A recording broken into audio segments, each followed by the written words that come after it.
सिंहासन 25वीं पुतली त्रिनेत्री की कहानी। त्रिनेत्री नामक 25वीं पुतली की कथा इस प्रकार है। राजा विक्रमादित्य अपनी प्रजा के सुख रुख का पता लगाने के लिए कभी कभी वेश बदलकर घूमा करते थे तथा खुद सारी समस्या का पता लगाकर निदान करते थे। उनके राज्य में एक दरिद्र ब्राह्मण और भाट रहते थे। वे दोनों अपना कष्ट अपने तक ही सीमित रखते हुए जीवन यापन कर रहे थे तथा कभी किसी के प्रति कोई शिकायत नहीं रखते थे। वे अपनी गरीबी को अपना प्रारब्ध समझकर सदा खुश रहते थे तथा सीमित आय से संतुष्ट थे। सब कुछ ठीक चल रहा था, मगर जब भाट की बेटी विवाह योग्य हुई तो भाट की पत्नी को उसके विवाह की चिंता सताने लगी। उसने अपने पति से कहा कि वह पुश्तैनी पेशे से जो कमाकर लाता है उससे दैनिक खर्च तो आराम से चल जाता है, मगर बेटी के विवाह के लिए कुछ भी नहीं बच पाता है। बेटी के विवाह में बहुत खर्च आता है, अतः उसे कोई और यत्न करना होगा। भाट यह सुनकर हंस पड़ा और कहने लगा कि बेटी उसे भगवान की इच्छा से प्राप्त हुई है, इसलिए उसके विवाह के लिए भगवान कोई रास्ता निकाल ही देंगे। अगर ऐसा नहीं होता तो हर दंपति को केवल पुत्र की ही प्राप्ति होती या कोई दंपति संतानहीन न रहते। सब ईश्वर की इच्छा से ही होता है। दिन बीतते गए, पर भाट को बेटी के विवाह में खर्च लायक धन नहीं मिल सका। उसकी पत्नी अब दुखी रहने लगी। भाट से उसका दुख नहीं देखा गया तो वह एक दिन धन इकट्ठा करने की नीयत से निकल पड़ा। कई राज्यों का भ्रमण कर उसने सैकड़ों राज्याधिकारियों तथा बड़े बड़े सेठों को हंसाकर उनका मनोरंजन किया तथा उनकी प्रशंसा में गीत गाए। खुश होकर उन लोगों ने जो पुरस्कार दिए उससे बेटी के विवाह लायक धन हो गया। जब वह सारा धन लेकर लौट रहा था तो रास्ते में न जाने चोरों को कैसे उसके धन की भनक लग गई। उन्होंने सारा धन लूट लिया। वह जब लौटकर घर आया तो उसकी पत्नी को आशा थी कि वह ब्याह के लिए उचित धन लाया होगा। भाट ने पत्नी को बताया कि उसके बार बार कहने पर वह विवाह के लिए धन अर्जित करने को कई प्रदेश गया और तरह तरह को लोगों से मिला।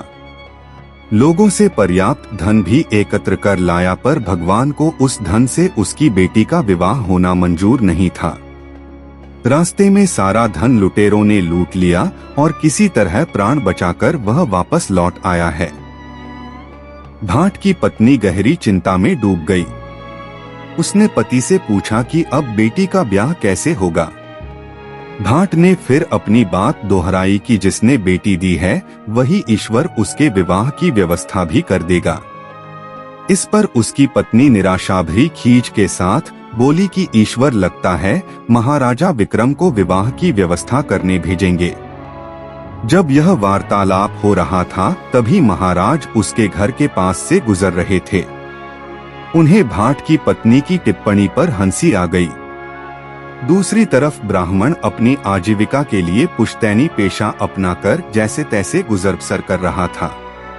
वह पूजा पाठ करवाकर जो कुछ भी दक्षिणा के रूप में प्राप्त करता उसी से आनंद पूर्वक निर्वाह कर रहा था।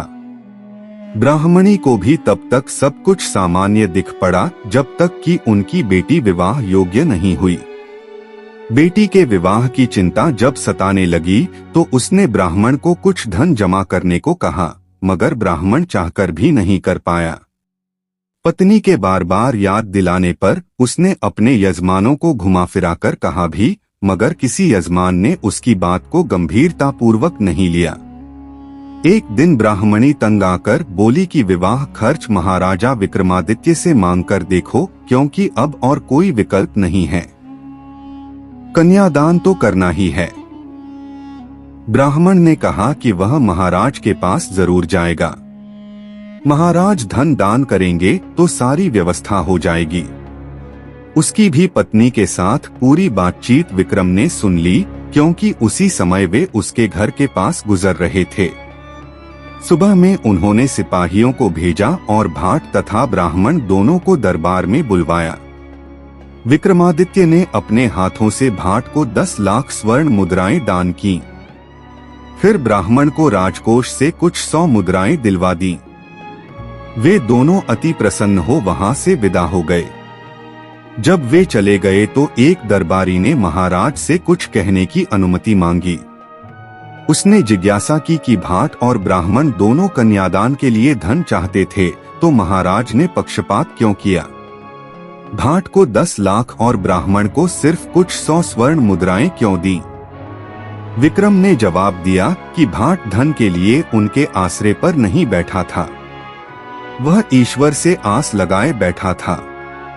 ईश्वर लोगों को कुछ भी दे सकते हैं, इसलिए उन्होंने उसे ईश्वर का प्रतिनिधि बनकर अप्रत्याशित दान दिया। जबकि ब्राह्मण कुलीन वंश का होते हुए भी ईश्वर में पूरी आस्था नहीं रखता था, वह उनसे सहायता की अपेक्षा रखता था। राजा भी आम मनुष्य है, ईश्वर का स्थान नहीं ले सकता। उन्होंने उसे उतना ही धन दिया जितने में विवाह अच्छी तरह संपन्न हो जाए।